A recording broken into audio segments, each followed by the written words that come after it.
Hi, everyone, and welcome to another episode of the Car Reviews podcast. So this week we have three cars on offer. Well, one's a truck, so I'll say three vehicles.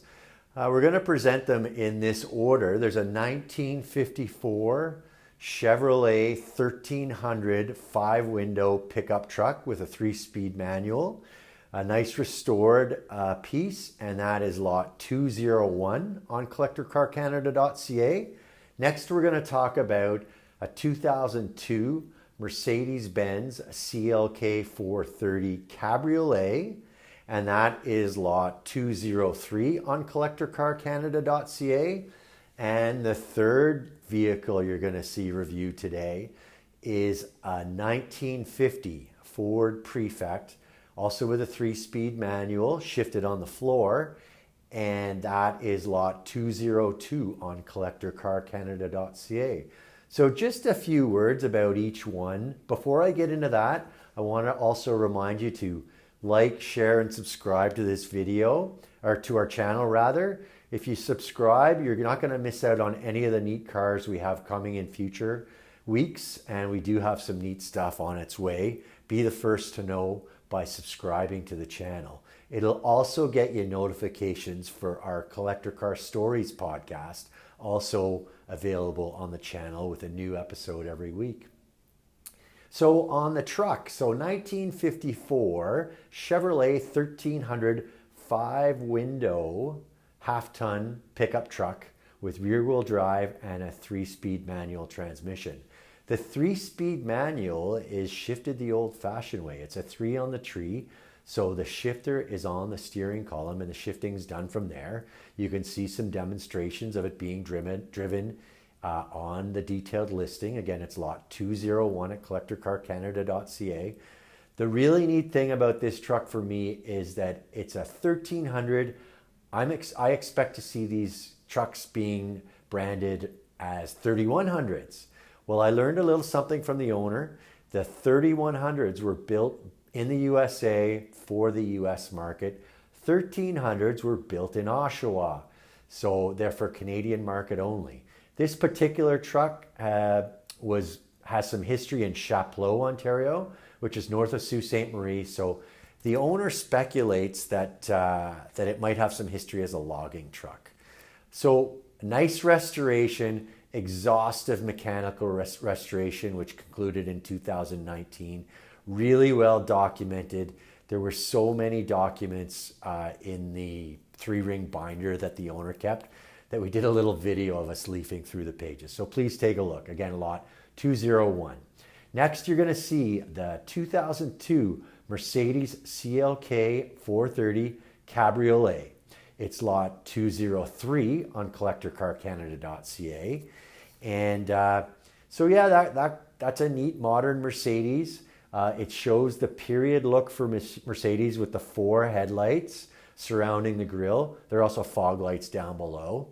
4.3 liter V8 engine, factory rated at 275 horsepower and 295 pound-feet of torque.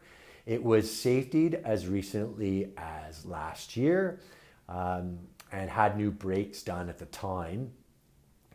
And an exciting aspect of this auction, maybe the most exciting, is that it's a no reserve auction. So the high bidder, when the clock runs out on August 20th, will be buying the car.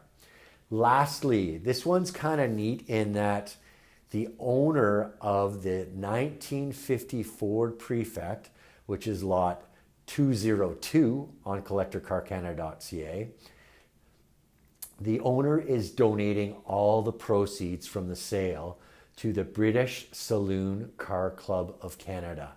And this one as well is a no reserve auction. So again, high bidder on August 20th, when the clock runs out, is going to be buying this 1950 Ford Prefect. Being that the owner decided to donate the proceeds from the auction to the British Saloon Car Club of Canada, we at Collector Car Canada in turn also decided to donate the buyer premium to the club. So we're excited about that. A neat sort of grassroots hobby initiative.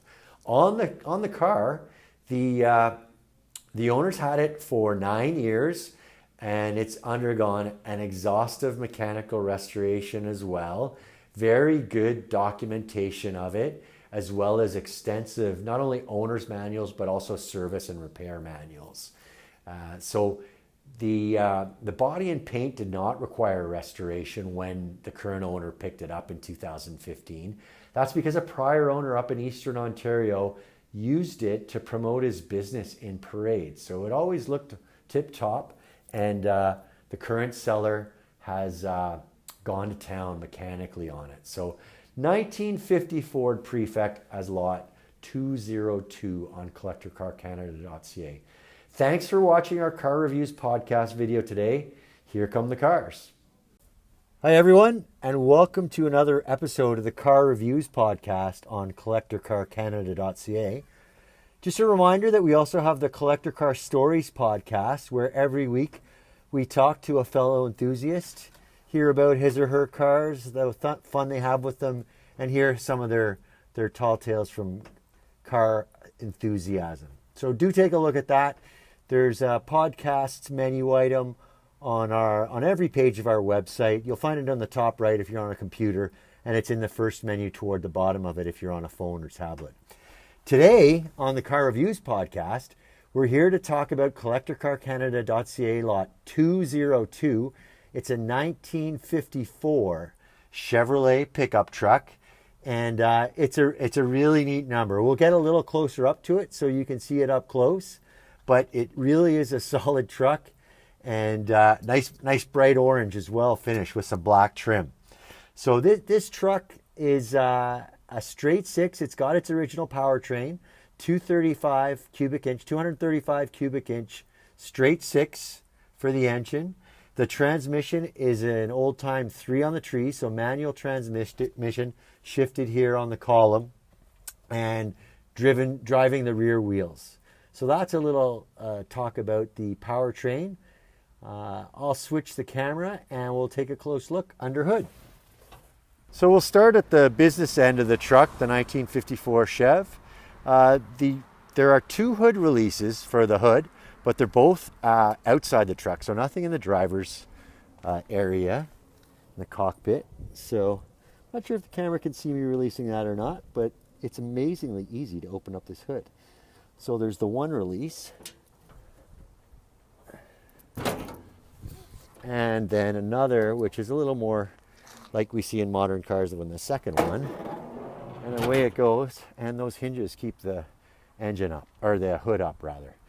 So here's a good look at the 235 cubic inch straight six engine. Lots of space to work on in here, like a 50s truck, like you'd expect in a 50s truck. You can even make out the steering column coming from the cockpit. I really get a kick of this old Fram labeling from the 50s. Big rad. That radiator looks pretty new. This truck has undergone a lot of work since in around 2018, 2019. I was just taking a look at some of the service records and the maintenance records that the owner has packed into a 3-ring binder, and the binder's even orange with black trim, just like the truck.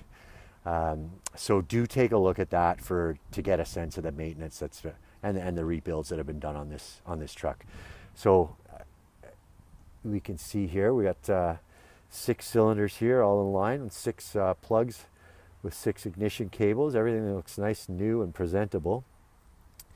And that firewall looks good and strong. A little couple chips in the paint there, but not where the eyes are looking. Oh, the owner wanted me to point this out too. I got a kick out of this when he showed it to me. He's got an old plastic peanut butter jar for overflow of coolant that's attached there. You can see that it's caught up a little bit of coolant. So rather than have it pop the cap, the pressure's relieved and the coolant just sort of escapes into the peanut butter jar. So we'll close her up. Really interesting hood ornament. They don't really make them like that anymore.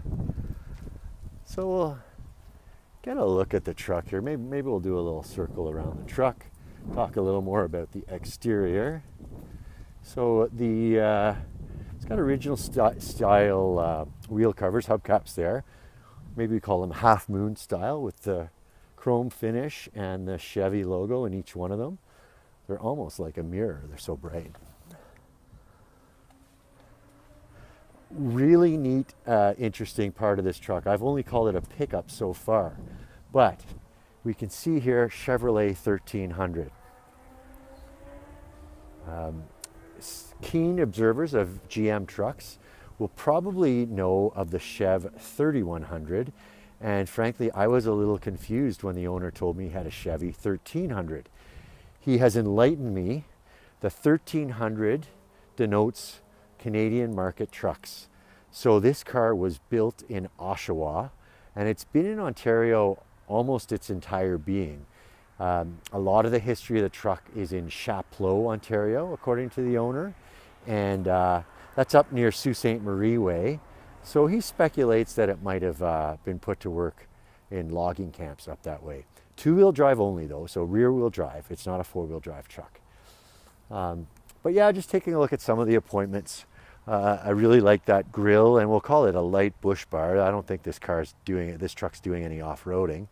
But as well as the blue bow tie logo, we've got Chevrolet in script over the grill here, and big round headlights with indicators down below, and a black painted bumper. The tires, they look pretty strong. Certainly they're we can see the tread down that way. I'll get a little closer to this front tread, but they're a Highliner brand. And I see a measurement there, 6.516. So the rim's 6.5 inches wide, and the diameter 16 inch. Try to get a better look at that tread, but yeah, lots of tread left on those front tires. There are exterior mirrors on both sides. If you're a keen eye, you might notice that they're at different angles. That's because if they were at the same angle, they wouldn't both be visible from the cockpit. So that's the reason for that. And then this running board, there's a Chevy logo on that running board, a nice touch. It's only on the driver's side. And with an orange truck, the owner wanted me to show off. He's got this oh how appealing little decal here. Well, not a decal, a little card just resting in the window. So as you can see here, there are windows on the rear at each of the corners, rounded windows. So this is a Chevrolet 5-window truck. You could make a case for it being more than that because it's equipped with the vent windows, but the vent windows are considered part of the door window. So a Chevrolet 5 window as it's known, and those vent windows are a nice touch to keep the air flowing. Another more recent touch is the visor on the front of the roof here, and this here is controlled by the inside. You can see I can just wiggle it a little bit. That'll bring some more air into the cabin as well. So back here on the box, the bed rails are custom built and they're made of oak, pretty darn solid. And we go back to the bed here. The box that's labeled Sun Tag there, that's going to be included with the truck. So that one goes. It's hinged at the back, so that top flips up. But the bed itself, its base is refinished pine. And if you're interested, take a look at our detailed listing where we have photos of the underside, and you can see the bottoms of those pine boards. So no metal underneath that wood. That's the base of the truck in the bed area.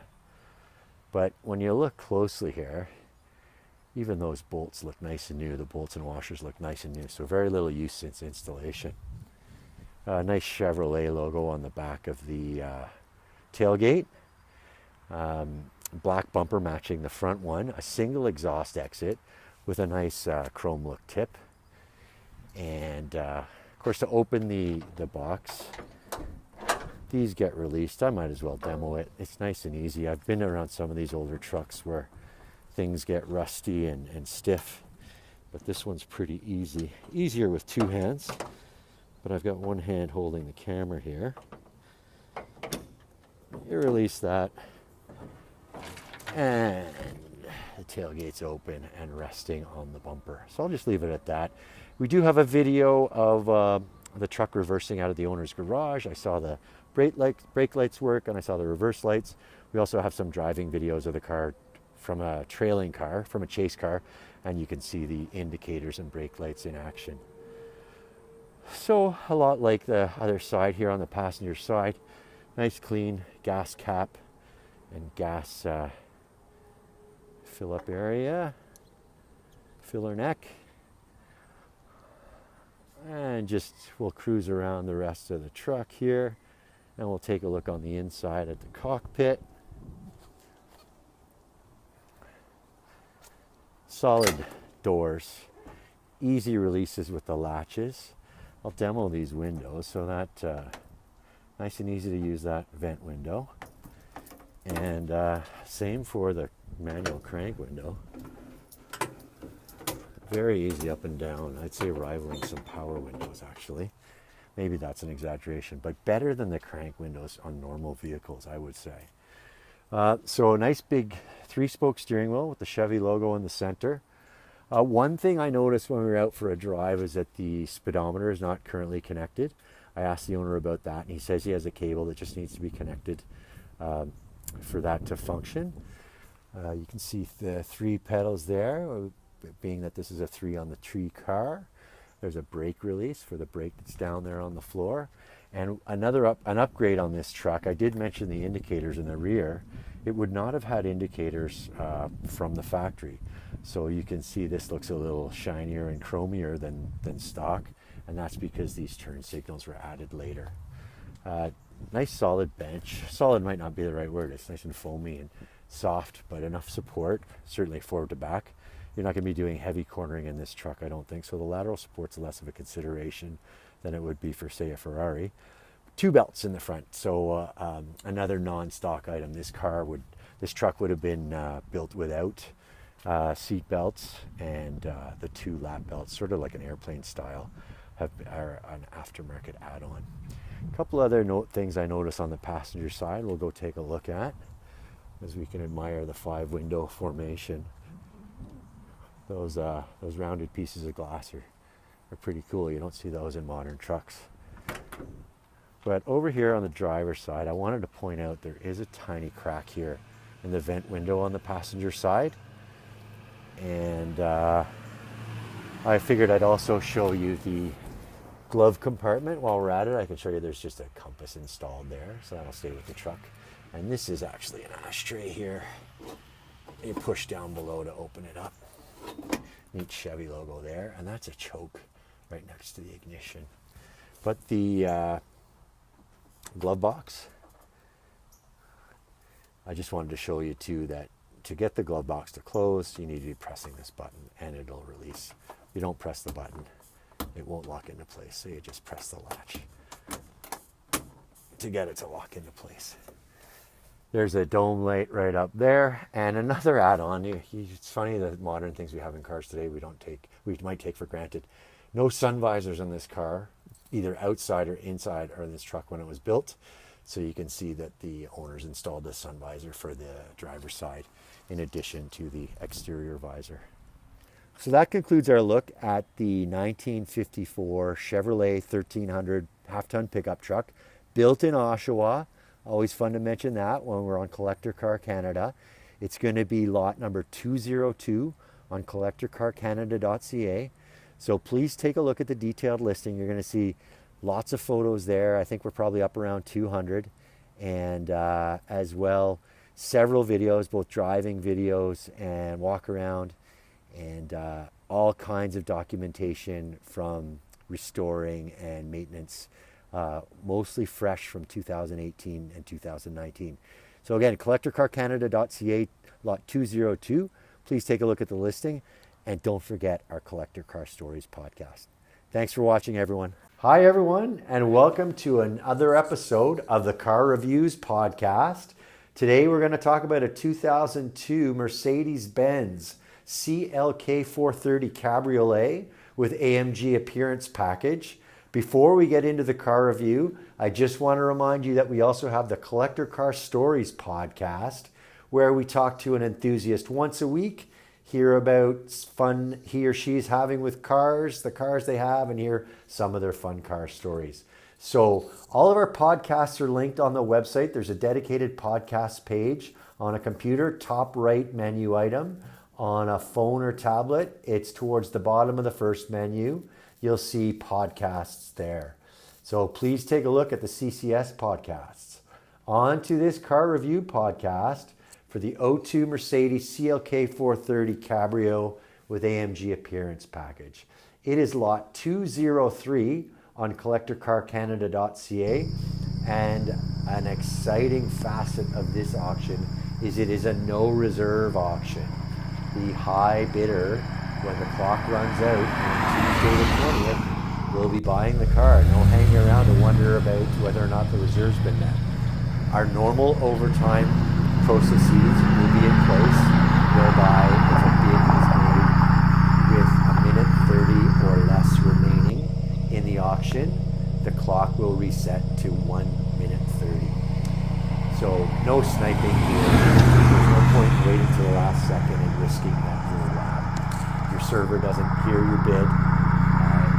Bidding with less than a minute 30 doesn't really gain you any advantage. Of course, our CCC second chance system and last chance system will not be in play for a no reserve auction. These are interesting things we offer, and I think it differentiates us from any other online auction.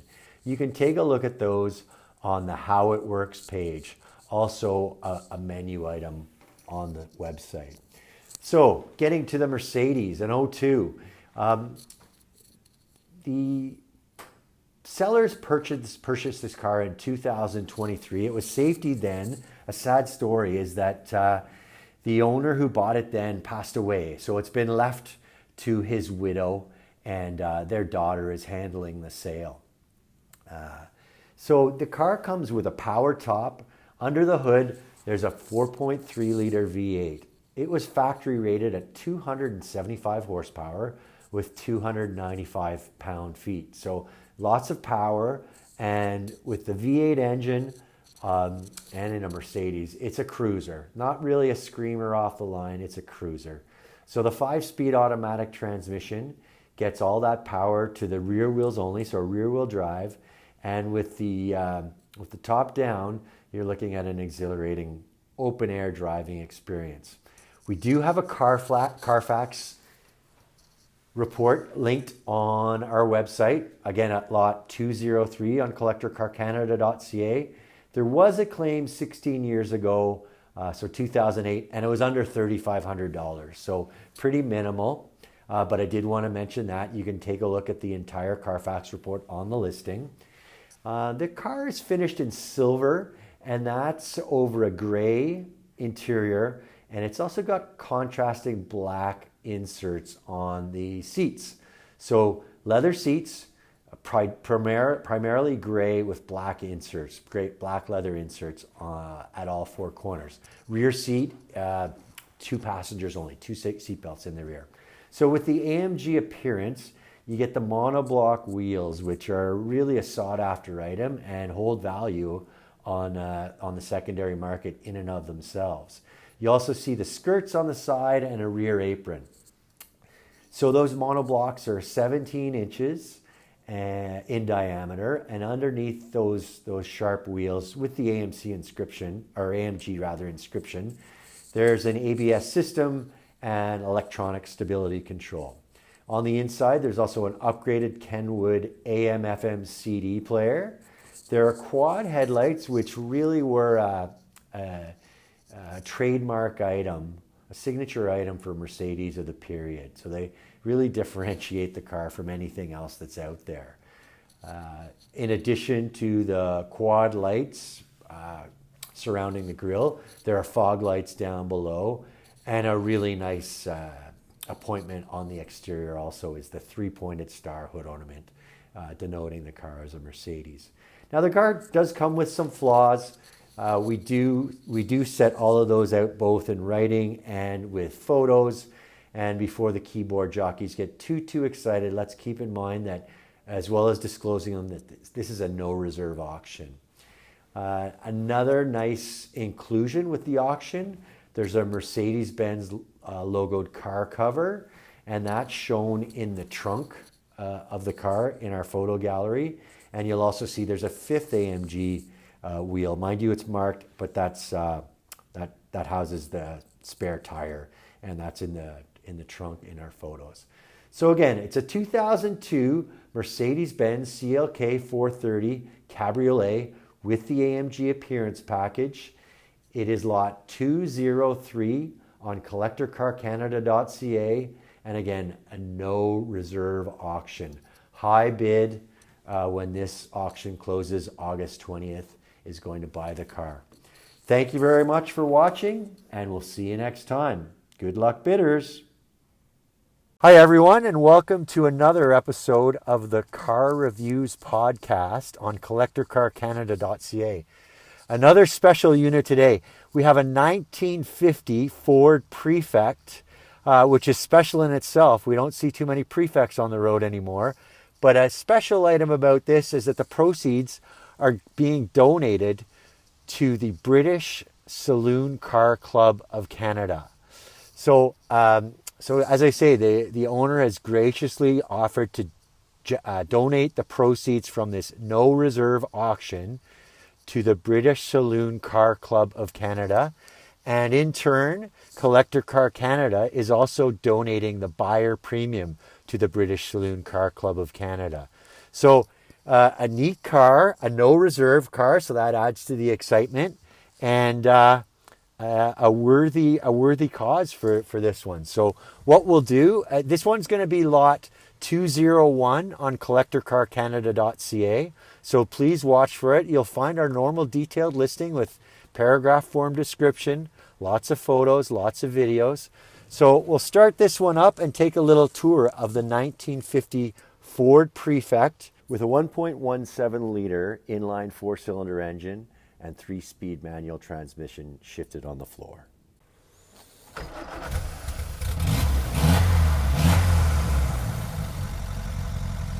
So a fun old car. It does have a choke that I controlled there to get it started. All right, so here's a look at the engine compartment of the 1950 Ford Prefect. Again, with a 3-speed manual transmission. You can see the badge right here indicating the displacement. 1.17 liter inline 4-cylinder engine, and a really tidy engine compartment. The current owners had the car since 2015, and when I remarked at how clean the engine compartment is, he mentioned that he painted the engine compartment himself. So here's a good sound of your belt turning and a good listen to it running. Let's move back to the back and we'll hear the exhaust note. There's a single exhaust on this 50 Prefect, and we'll get a good listen to it here.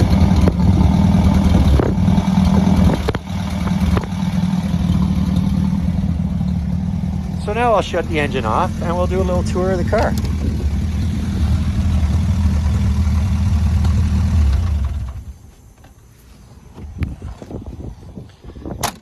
Another look at that engine bay, but I'm going to close the hood now and we'll get a look at the whole car.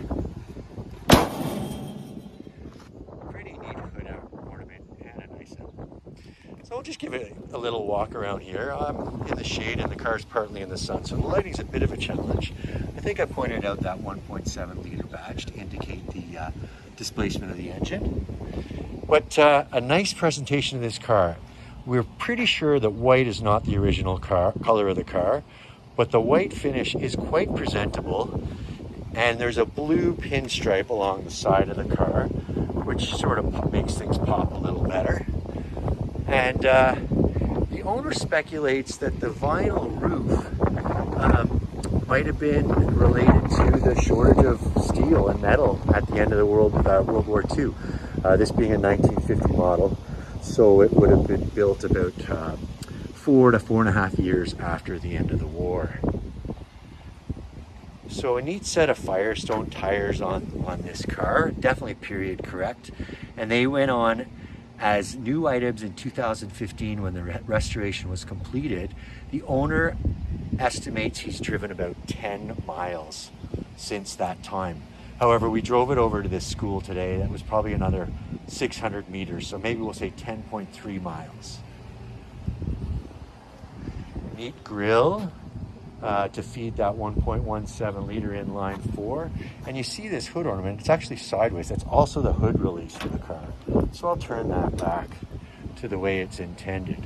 The hood release works by just turning the ornament and using it as a handle. So maybe hood ornament is the used car salesman in me. It's really just a handle for the hood release. So yeah, very presentable car. As I say, in 1950, so 74 years old. Hard to believe, starting so easily. A chrome bumper up front. It's painted white in the back here. Neat little Prefect badge here. We'll take a look at the trunk. A little bit of stowage space. A modern strap here to hold the trunk in place so it doesn't fall right down. And you can see a spare down there. The system for the spare, matching wheel I might add. System for the spare is this panel right here comes out to pull the spare out. I'm not going to pull it out myself because I'm not familiar with it. We do have photos of the panel removed so that you can to expose the spare if it ever needed to be pulled out. So that's a good look at the outside of the car. Now why don't we climb in? We'll have a little tour of the inside. So the owner's just got a set of winter mats here in place to protect the floor, and he's installed carpet sort of from the front seat back. Up front, the floorboards are metal, and so long as I'm thinking of the floorboards, I'll show you the rear ones as well. So a matching set of the winter mats here, but under the carpet, in the rear, the floorboards are wood, so no worries about corrosion there. You can see this aftermarket seat belts are bolted down here. No seat belts in the rear. So, let's walk back to the early 1950s with this car. Basic instrumentation. The 3-spoke steering wheel with those metal spokes really is a neat thing. We've got a fuel gauge here. A speedometer going up to 90. I'll have to speak to the owner. I'm not sure if that's kilometers an hour or miles per hour, but we'll get that figured out. We have a clock here that looks inoperable and an amperage meter over here. So the key is just for ignition. It does not start the car. You can see the S for start there. You might have noticed that when I was starting the car. And here's that choke control that I missed when I was starting it. Here's the shifter, a 3-speed manual transmission on the floor, and you can see the pedals there with the clutch on the left. A neat appointment from the 50s. There's an ashtray not only on the driver's side, but also over here on the passenger side. And the windshield wipers are operable, but please see our description in the detailed listing. There's something about some attention the wipers might need. They're operated on an air system. Another aftermarket item we find here are these turn signals. So the original indicators were called tournicators, and those pop out of the B pillar, but this car has been upgraded to have modern electric turn signals. This here is the handbrake, so it's engaged right now because the car is sitting in neutral without moving. And a little bit of storage space, although there's no glove box. There's a bit of storage space on either side. Not a 70s Cadillac or Lincoln in terms of space on this bench seat. This bench seat's made for 2, and there are 2 belts here. So no seat belts originally, but these seat belts were added as a safety item. And in the rear compartment, you can see the ashtray theme continues. Each rear passenger has an ashtray mounted in the door frame. And again, I think this bench is more suited for 2 with an armrest on. So an armrest on either side, one for each one outboard armrest for each passenger, with a parcel shelf in the rear. The headliner is in really nice shape, no looseness, no hanging. but we'll show you this. The car does come with a spare engine and many extra parts. However, the owner does not have the lighting for the dome light here. But as you can see, it's probably an hour's work for the right electrical person. So that's a look at the 1950 Ford Prefect we have available. 1.17 liter engine with a 3-speed manual transmission on the floor. Again, this is a no reserve auction. So this car will have a new owner at the end of our 7-day run. Again, the proceeds, not only from the car, but also our buyer premium, they're being donated to the British Saloon Car Club of Canada. The owner indicated that he wanted to make that contribution to the club. So we played along, and we're going to donate the buyer premium as well. So watch for it as lot 201 on CollectorCarCanada.CA. Again, a no reserve auction, high bidder at the end wins. Thanks for watching, and just a reminder that we also have the Collector Car Stories podcast. Every week we talk to a hobbyist or an enthusiast, get their car story and hear some of the fun they're having with their cars and the hobby. And we have a lot of fun with it. So I do recommend you check that out. You can see that we do have a podcasts menu item on the website, CollectorCarCanada.CA. But that concludes our little look at the 1950 Ford Prefect. Thank you for watching, and we'll see you next time.